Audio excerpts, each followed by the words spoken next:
পদ্মা ভাঙনে অ্যাকচুয়ালি বসত বাড়ি থেকে শুরু করে সমস্ত কিছু তলিয়ে যাচ্ছে। এক্সক্লুসিভ দেখাচ্ছি, দেখুন কীভাবে রীতিমতো পদ্মার ভয়াবহ রূপ দেখা যাচ্ছে।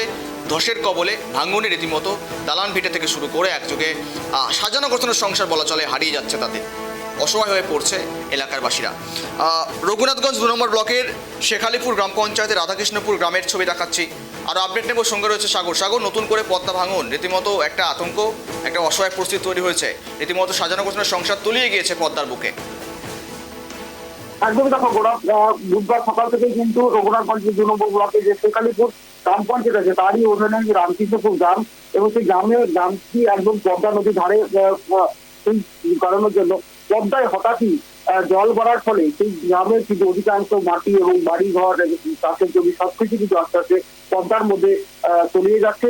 এবং সেখানকার মানুষজন যখন হাতে গোনা কয়েকদিন পরে কিন্তু দুর্গাপুজো এবং তার আগে পুজোর আগেই তাদের বসত বাড়ি ঘর ছেড়ে সমস্ত কিছু ছেড়ে কিন্তু অন্য জায়গায় তাদেরকে আশ্রয় দিতে হচ্ছে।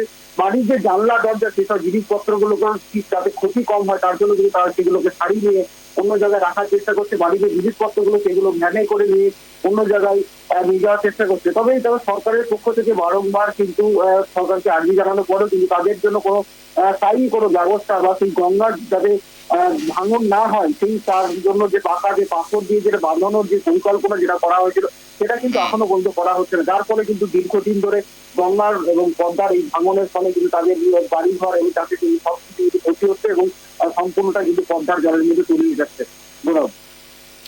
কিন্তু এখনো পর্যন্ত প্রশাসনিক সূত্রের কি খবর, তারা পাশে থাকার আশ্বাস দিয়েছেন? কি তৎপরতা লক্ষ্য করা যাচ্ছে? আধিকারিকরা কি পৌঁছেছিলেন এলাকায়?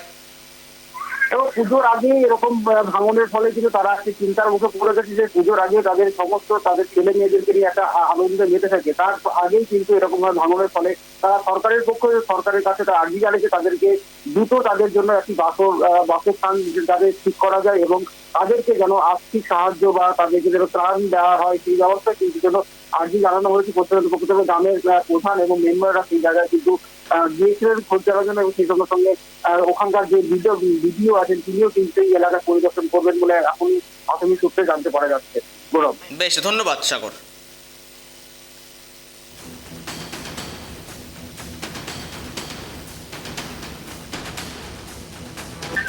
আজকের রাত 3টে থেকে এখানে ভাঙন, এবং এটা আমাদের রাধাকৃষ্ণপুর রঘুনাথগঞ্জ এলাকার ভাঙন। রাত 3টা থেকে ভাঙন, পর বাড়ি ঘর যত সবে তো ভাঙছে, তলিয়ে যাচ্ছে। বড় বড় গাছ, বড় বড় বাড়িগুলা কেউ অনেকে টানতে পারলো, কেউ 2-4খানি ইট আনতে পারলো, এরকম ভাবে সব তলিয়ে গেল।